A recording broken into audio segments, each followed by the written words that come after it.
ಏನು ರಾಜ್ಯ ಸರ್ಕಾರ ದೀಪಾವಳಿ ಹಬ್ಬದ ಹಿನ್ನೆಲೆಯಲ್ಲಿ ಕೇವಲ ಹಸಿರು ಪಟಾಕಿಗಳು ಮಾರಾಟಕ್ಕೆ ಮಾತ್ರವೇ ಅನುಮತಿ ನೀಡಲಾಗಿತ್ತು. ಆದರೆ ಜೆಕೆ ಮೈದಾನದಲ್ಲಿ ಕೆಲವೊಂದಿಷ್ಟು ಹಸಿರು ಪಟಾಕಿ ಹೊರತುಪಡಿಸಿ ನಿಷೇಧಿತ ಪಟಾಕಿಗಳು ಕೂಡ ವ್ಯಾಪಾರ ಇನ್ನೂ ಮಾರಾಟ ಮಾಡ್ತಾರೆ ಅನ್ನೋದು ಕಂಡುಬಂದ ಹಿನ್ನೆಲೆಯಲ್ಲಿ ಡಿಸಿಪಿ ಪ್ರಕಾಶ್ ಗೌಡರ ಒಂದು ಭೇಟಿ ನೀಡಿ ಪರಿಶೀಲನೆ ನಡೆಸಿರುವಂಥದ್ದು. ಈ ಕುರಿತಾಗಿ ಮಾತಾಡೋದಕ್ಕೆ ಡಿಸಿಪಿ ಪ್ರಕಾಶ್ ಗೌಡರ ಇದ್ದಾರೆ, ಅವ್ರನ್ನೇ ಮಾತಾಡಿಸ್ತೀನಿ. ಸರ್, ಮೊದಲನೇದಾಗಿ ಸರ್ಕಾರ ಕೇವಲ ಒಂದು ಹಸಿರು ಪಟಾಕಿ ಮಾರಾಟಕ್ಕೆ ಮಾತ್ರ ಅನುಮತಿ ನೀಡಿರುವಂಥದ್ದು, ಆದರೆ ಕೆಲವೊಂದು ನಿಷೇಧಿತ ಪಟಾಕಿ ಕೂಡ ಮಾರಾಟ ಮಾಡ್ತಾ ಇರೋದು ಕಂಡು ಬರ್ತಾ ಇದೆ. ತಮ್ಮ ಭೇಟಿ ವೇಳೆ ತಮ್ಮ ಗಮನಕ್ಕೆ ಬಂದಿದ್ದು ಏನು ಸರ್? ಈಗಾಗಲೇ ಸಾಕಷ್ಟು ನಿಷೇಧಿತವಾದಂಥ ಒಂದು ಪಟಾಕಿಯನ್ನು ಮಾರಾಟ ಮಾಡಲಿಕ್ಕೆ ಅಂತೇಳಿ ಸಂಗ್ರಹ ಮಾಡಿದ್ದಾರೆ. ಇದುವರೆಗೆ ಯಾರನ್ನೂ ಮಾರಾಟ ಮಾಡಲಿಕ್ಕೆ ಅವಕಾಶ ಕೊಟ್ಟಿಲ್ಲ.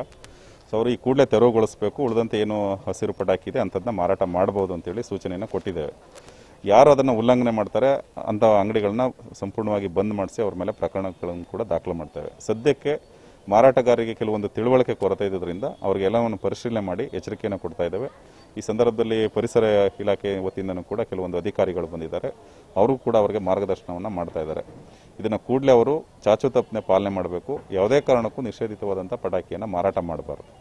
ಸರ್, ಎಲ್ಲೋ ಒಂದು ಕಡೆ ಪಟಾಕಿ ಮಾರಾಟಗಾರರಿಗೆ ಕೂಡ ಈ ಒಂದು ಆದೇಶದಲ್ಲಿ ಗೊಂದಲ ಹಾಗೂ ಕೆಲವೊಂದಿಷ್ಟು ಸಮಸ್ಯೆಗಳಿರುವಂಥದ್ದು. ಈ ನಿಟ್ಟಿನಲ್ಲಿ ಪೊಲೀಸ್ ಇಲಾಖೆ ಅದು ಪಟಾಕಿ ಮಾರಾಟಗಾರರ ಹಿತವನ್ನು ಕಾಪಾಡೋಕ್ಕೆ ಮುಂದಾಗುತ್ತೆ ಹೇಗೆ ಸರ್?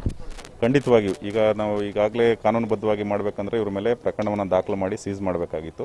ಅವರಿಗೆ ಗೊಂದಲ ಇರೋದ್ರಿಂದ ಮತ್ತು ತಿಳುವಳಿಕೆ ಕೊರತೆ ಇರೋದ್ರಿಂದ ಅವರಿಗೆ ಎಚ್ಚರಿಕೆಯನ್ನು ಕೊಡ್ತಾ ಇದ್ದಾರೆ. ಓಕೆ ಸರ್, ಒಂದು ವೇಳೆ ನಗರದ ಬೇರೆ ಭಾಗಗಳಲ್ಲಿ ನಿಷೇಧಿತ ಪಟಾಕಿಗಳೇನಾದರೂ ಮಾರಾಟ ಕಂಡು ಬಂದಲ್ಲಿ ಪೊಲೀಸ್ ಇಲಾಖೆ ವತಿಯಿಂದ ಯಾವ ರೀತಿಯಾದಂಥ ಕ್ರಮಗಳನ್ನ ತೆಗೆದುಕೊಳ್ಳಲಾಗುತ್ತೆ?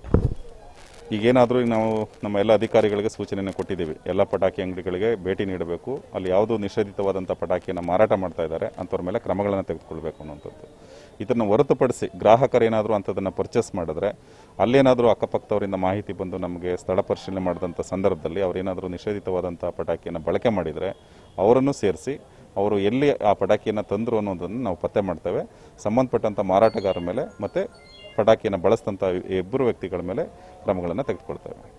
Thank you. ಎಸ್, ಇದಿಷ್ಟು ಡಿಸಿಪಿ ಪ್ರಕಾಶ್ ಗೌಡರ ಮಾತಾಗಿರುವಂಥದ್ದು. ಏನು ನಾವು ಪಟಾಕಿ ಮಾರಾಟಗಾರರ ಹಿತವನ್ನು ಕಾಪಾಡಲು ಕೂಡ ಪೊಲೀಸ್ ಇಲಾಖೆ ಮುಂದಾಗಿರುತ್ತೆ.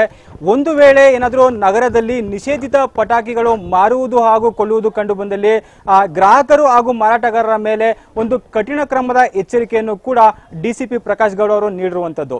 ಕ್ಯಾಮ್ರಾ ಪರ್ಸನ್ ನಿತಿನ್ ಅರಸ್ ಜೊತೆ ಕಾರ್ತಿಕ್, SL TV, ಮೈಸೂರು.